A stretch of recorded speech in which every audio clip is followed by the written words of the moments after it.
अस्सलाम वालेकुम गाइस। इस वीडियो में हम डिस्कस करेंगे कि how to avoid review deletion.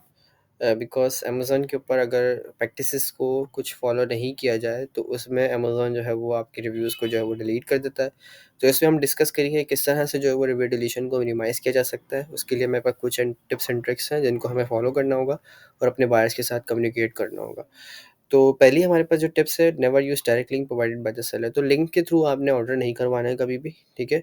Link के थ्रू जो भी ऑर्डर होता है वो फ्लैग हो जाता है, ठीक है। अमेज़न उसको डिटेक्ट कर लेता है कि रिव्यू जो है वो लिंक के थ्रू हुआ है, ये प्रोडक्ट ऑर्डर, और उस रिव्यू को फिर जो है वो फाइनली डिलीट कर दिया जाता है, ठीक है। उसके बाद never do more than you should, ठीक है।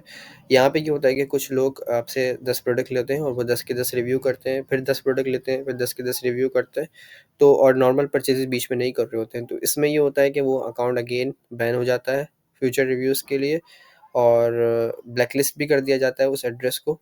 तो बायर जो है फिर वो कभी भी उस एड्रेस के ऊपर अकाउंट को बना ही नहीं सकता दोबारा।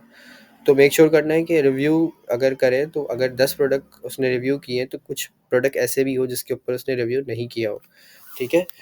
उसके बाद नेक्स्ट आ जाता है हमारे पास more account, more address and is equal to more success. यानी कि आपने अगर आप बायर से ही कम्युनिकेट, अगर आपका कोई बायर बड़ा है बायर है और आपसे काफ़ी सारे जो है वो प्रोडक्ट को ऑर्डर करता है, तो आपने ही कम्युनिकेट करना है उससे कि वो ज़्यादा अकाउंट बनाए, ठीक है, और अलग अलग एड्रेसेस के ऊपर बनाए, ठीक है। तो इसमें ये होगा कि वो काफ़ी सारे रिव्यूज़ को जो है वो फिर लिख सकता है अपने अकाउंट पे। उसके बाद never order the same item order from the same seller, ठीक है। अगर आपके पास कोई प्रोडक्ट, दो different product same sold by से हैं तो वो ऑर्डर नहीं करवाना है, ठीक है। सोल्ड बाय से अगर सेम है दो प्रोडक्ट के, लेट से आपके पास दो प्रोडक्ट्स हैं, एक हेडफोन है और एक माउस है, और आपने जो है वो दोनों का सोल्ड बाय सेम है और एक ही बायर से दोनों प्रोडक्ट ऑर्डर करवा लिए from the same sold by, तो रिव्यू डिलीशन के चांसेस काफ़ी हाई हो जाते हैं इसमें। ऑल्दो अगर आपके अकाउंट जो है आपके बायर का ओल्ड है और स्ट्रॉन्ग है काफ़ी, तो प्रॉब्लम नहीं है। अगर न्यू अकाउंट है तो इसके अंदर ये प्रॉब्लम आ सकती है। तो मेक श्योर करें कि जो एक सोल्ड बाय है उसे एक दफ़ा ही परचेज़ किया जाए। उसके बाद question number number 5, that is the do not use coupon and gift cards. तो ये थोड़ा ओल्ड टेक्नीक हो गई है। न्यू टेक्निक्स में ये होता है कि हम कूपन यूज़ करवा देते हैं as per the seller instruction, क्योंकि सेलर अलाउ कर रहे होते हैं कूपन्स को। तो कूपन्स अगर यूज़ हो जाए तो इट्स प्रेटी मच गुड, क्योंकि उसमें जो आपका जो ऑर्डर टोटल है वो भी कम हो जाता है, ठीक है। और फिर कम जो है वो रिफंड भेजना होता है सेलर को, तो चांसेस सही हो जाते हैं इसमें। उसके बाद गिफ्ट कार्ड की जब बात करते हैं यहाँ पे, तो गिफ्ट कार्ड से पेमेंट नहीं करवानी होती है यहाँ पर, ठीक है। जब भी बायर आपका जो है वो गिफ्ट कार्ड से पेमेंट करता है तो सेलर उसको एक्सेप्ट करता ही नहीं है फ्रॉम द वेरी स्टार्ट। तो गिफ्ट कार्ड और अमेज़न का जो बैलेंस होता है, इनसे ऑर्डर नहीं करवाना है, और अगर आपके बायर ने ऑर्डर कर दिया इन केस, तो उसको जो है वो आपको रीऑर्डर करवाना पड़ेगा विद द क्रेडिट कार्ड, ठीक है। उसके बाद you can only leave reviews on 40% on your order, make sure to place normal orders in between but don't leave reviews sometime. Again वही बात है कि हमें जो वो कुछ प्रोडक्ट इस तरह से भी ऑर्डर करने जिन पे हम रिव्यू दें, और कुछ प्रोडक्ट इस तरह से जिन पे हम रिव्यू ना दें, तो उनको मिक्स करके चलाएंगे तो हमारे जो अकाउंट हेल्दी होने के चांसेस है वो बढ़ जाएंगे और रिव्यू डिलीट कम होंगे। उसके बाद point number 7, that is very important, normally buyers don't go directly to a product page, browse around a bit, add 2-3 items in cart and then delete the others and finally purchase the one they want, ठीक है। तो यहाँ पे जो हम इस point को देखें तो वो एक एक्टिविटी को डिफाइन कर रहा है कि किस तरीके से जो बायर अमेज़न के ऊपर आता है या किसी भी दूसरे मार्केट प्लेस के ऊपर आता है, और परचेजिंग एक्टिविटी उसकी क्या होती है। वो यही इस तरह से होती है कि वो उसने कीवर्ड सर्च किया, मल्टीपल प्रोडक्ट को ब्राउज़ किया, और उसके बाद जो है उसने किसी एक प्रोडक्ट को, लाइक 4 टू 5 प्रोडक्ट को उसने जो कार्ट में डाला, फिर फाइनली एक प्रोडक्ट को परचेज़ कर लिया। तो आपने अपने बायर्स को कम्युनिकेट करना है कि वो इस ही जो है प्रोसेस को फॉलो करें, इसी फ्लो को जो है वो कंटिन्यू रखें कभी किसी प्रोडक्ट को ऑर्डर करें तो। लाइक मल्टीपल कीवर्ड्स यूज़ करें, या सिंगल कीवर्ड भी यूज़ कर सकता है। उसके बाद काफ़ी सारे जो है वो प्रोडक्ट को कार्ट के अंदर डालें, उनको कंपेयर करें उनकी प्रोडक्ट को, डिटेल्स को, फीचर्स को, और फाइनली उसके बाद परचेज़ करें। उसके बाद point number 8, don't buy just one item at a time, buy 2 to 4 item that you like to. अच्छा, इसमें ये बात इनकरेज की गई है कि आपने जो है वो एक प्रोडक्ट को बाय वन टाइम में नहीं करना है। लाइक कर सकते हैं, बट इनकरेजमेंट ये है कि आप 2 to 4 आइटम या 4 to 5 आइटम्स अपने बायर से बोलेंगे वो एक साथ ऑर्डर करें, और फिर उनको एक साथ रिव्यू करें। तो ये अमेजन इसको जो है वो प्रैक्टिकली मतलब ये इट साउंड्स गुड कि ये जो है वो एक नॉर्मल एक्टिविटी है, क्योंकि यूजुअली लोग यही कर रहे होते हैं अमेज़न के ऊपर आकर।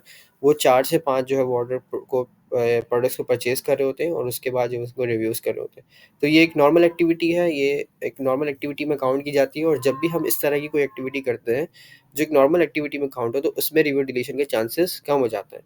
और जैसे ही हम कुछ अनयूजुअल बिहेवियर बायर का जो है अमेज़न को डिटेक्ट होता है अमेज़न परचेजिंग के ड्यूरिंग, तो वो जो है रिव्यू डिलीशन के चांसेस को इंक्रीज़ कर देता है। तो आपने अपने बायर्स को इस तरह से कम्युनिकेट करना है कि वो इस तरह से बिहेव करें कि वो एक नॉर्मल परचेजिंग कर रहे हैं यहाँ पर, ठीक है? जिस तरह से हमारा एक नॉर्मल परचेज़ होता है, ठीक है? तो ट्राई टू बी जेन्युइन यानी कि। उसके बाद point number 9, do not use the word Amazon review और incentive in your review. Then point number 10, make sure the review is genuine and human like, ठीक है? Make it seem like you're actually a buyer who bought the product with the purpose. Don't sound like an automated bot. ठीक है? यानी कि आपने अपने buyer से communicate करते हैं कि जो रिव्यूज़ हों वो जेन्युइन होने चाहिए, ह्यूमन लाइक होने चाहिए, लाइक जो भी उनका रियल एक्सपीरियंस है विद द प्रोडक्ट वो उस रिव्यू के अंदर उसको मेंशन करें। वेदर अगर प्रोडक्ट के अंदर कोई नेगेटिव पॉइंट्स हैं तो वो उसको भी मेंशन कर सकता है to make the review more genuine, right? तो इस तरह से जब रिव्यू किया जाता है रियल रियल एक्सपीरियंस जब आप अपने उसको रिव्यू में मेंशन करते हो तो इससे रिव्यू डिलीशन के चांसेस बहुत निग्लिजिबल हो जाते हैं, बहुत डिक्रीज हो जाते हैं। Point number 11, that is never search the brand name to search for the product. कुछ लोग क्या कर रहे होते हैं, कुछ बायर्स इस तरह से कर रहे होते हैं कि प्रोडक्ट को सर्च करें तो उसमें ब्रांड नेम को इंक्लूड कर देते हैं कीवर्ड्स में। जब ब्रांड नेम इंक्लूड कर देते हैं तो उससे ये होता है कि अमेजोन की एआई अगेन उसको डिटेक्ट कर लेता है कि ब्रांड नेम इसको कैसे पता।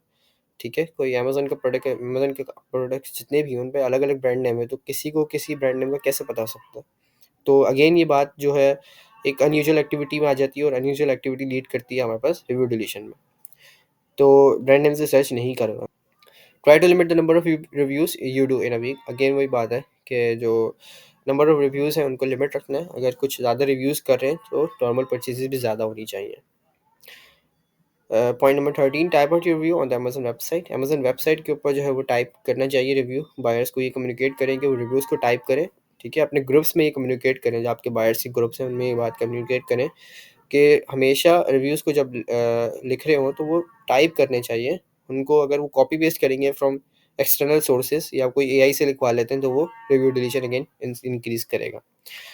Point number 14, the longer you wait to review the product the lower the chances of getting it replace. ठीक है, जितना आप वेट करेंगे अपने प्रोडक्ट को रिव्यू करने के लिए तो उतने चांसेस जो है वो आपके अमेजन रिव्यू डिलीट होने के वो कम हो जाएंगे। ठीक हो गया जी।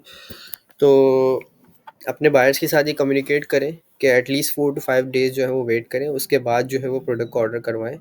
क्योंकि अगर कुछ बायर इस तरह से होते हैं कि वो प्रोडक्ट उनके पास डिलीवर हुआ और उन्होंने फ़ौरन से ही रिव्यू कर दिया तो again chances of deletion increase हो जाएगा। तो ये चीज़ आपने कम्युनिकेट करनी है कि अपने बायर से कि एटलीस्ट 4 to 5 डेज़ उसको अच्छे से टेस्ट करें, उसके प्रोडक्ट को फीचर्स को अच्छे से एनालाइज़ करें और उसके बाद जो है उसका रिव्यू लिखें। मेक श्योर करें कि रिव्यू ओरिजिनल होना चाहिए, बिल्कुल जो आपका रियल एक्सपीरियंस हो वही हो। और परचेजिंग मैंने आपको बता दी कि परचेजिंग करते वक्त भी ये चीज़ कर जो है वो मेक श्योर करनी है कि बिल्कुल एक रियल एक्टिविटी जो है वो परफॉर्म हो रही है, जैसे एक नॉर्मली आप जो बायर जो है वो आ रहा है और अमेजन के ऊपर प्रोडक्ट खरीद रहा है। ठीक है। ठीक है जी, तो ये पॉइंट्स आपने अपने बायर्स के साथ कम्युनिकेट करने हैं और इस तरह से कम्युनिकेट करने के जो प्रोसेस है वो ज़्यादा हेक्टिक ना लगे बायर को, क्योंकि इस तरह से वो फिर आपकी लीड भी ज़ाया हो सकती है। अगर आप उसको ये सब चीज़ें इतने रूल्स रेगुलेशंस जब बताएँगे तो ये चीज़ उसको काफ़ी अवॉइड करेगी और हेक्टिक प्रोसेस हो जाएगा अगेन, तो फिर कुछ बायर जो है वो लीव कर जाते हैं इससे। तो ये आपको इस तरह से कम्युनिकेट करनी है कि बायर परेशान भी ना हो, ठीक है? और आपकी जो है वो लीड भी ज़ाया ना हो, ठीक है? तो ठीक हो गया जी, तो इन टिप्स एंड ट्रिक्स को आप अच्छे से गो थ्रू कर लें और इनको जो है वो मस्ट फॉलो करवाना अपने बायर्स के थ्रू। ओके गाइस, फिर अल्लाह हाफ़िज़, मिलते हैं नेक्स्ट वीडियो में।